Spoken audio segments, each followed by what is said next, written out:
of Wednesdays with Wesley. And I'm going to make a reference here. You may be wondering, why is there a dog here? Who has somehow, okay, he just buried his face in my elbow. But I'm just here to tell you a little story about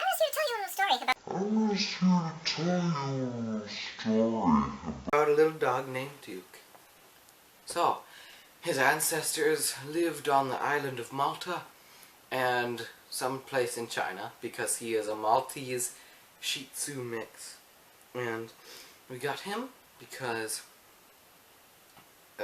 he doesn't shed that much, and that's why we have him, because my mother has many allergies. Oh, he's just lying down in my lap. Look at him. So my mom was searching a while for a dog, a breed that would be nice and small, and would be, you know, it wouldn't shed and would be hypoallergenic. Ha! I know big words. I know big words. But we found him in Duke. We went to a breeder. A breeder basically is someone who has a few dogs, and they have litters each year. So basically, they're usually very compassionate towards their dogs, and the particular breeder we got Duke from thought of the little dogs as their babies, which is very touching. We're actually going to go revisit them tomorrow, so Duke can meet his daddy again. Hopefully he remembers him. But we took him home when he was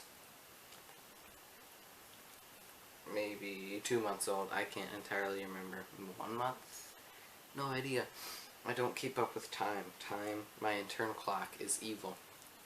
But that's how we got Duke, and so he came home, and he was a poor scared little puppy, and he was like, "Who are you guys?" And his potty training was not good in those early days, but eventually he grew, and now he is 7 months old. And at 4 months old, if you watch the first episode, you would know he entered that phase where he becomes more like a teenager and less like a small child.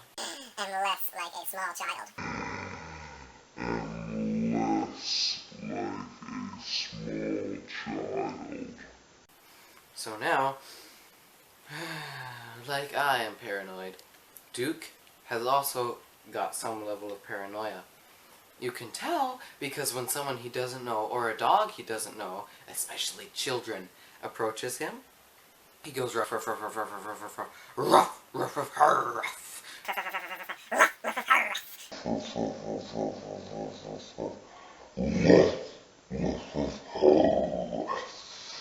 And so he basically attacks them with his words, but his intentions are not mean. He's just trying to be very playful.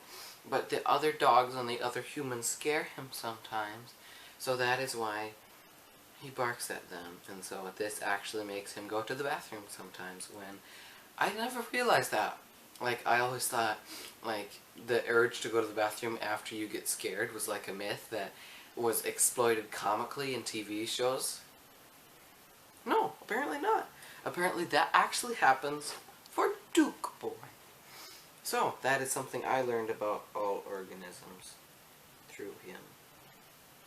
So he is our boy, and he is very scared of strangers, but he always wags his tail when he's meeting strangers. But the problem is, he has to know a person for like 8 months to even get familiar with them, which is a bit of a problem, because who's he going to know for 8 months? Pretty much no one. It does stink.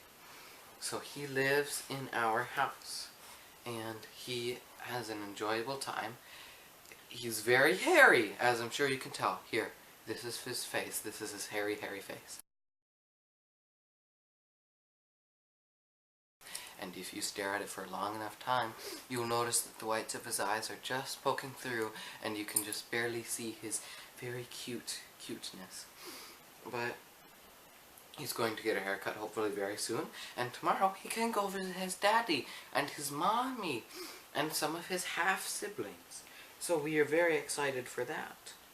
Yes. But here's Duke. That was all I have to say about Duke, and I have prepared a Wesley word of wisdom for today, and I will not need to improv it like last time. Here we go. Though it may be wise to complain when something is overrated, that is not something you can change. Take it upon yourself to make those things that are underrated more well rated. Yes, Duke. Remember that in your life, Duke. Cute boy. Cute, cute boy. Have an excellent day. And I'll see you all next Wednesday.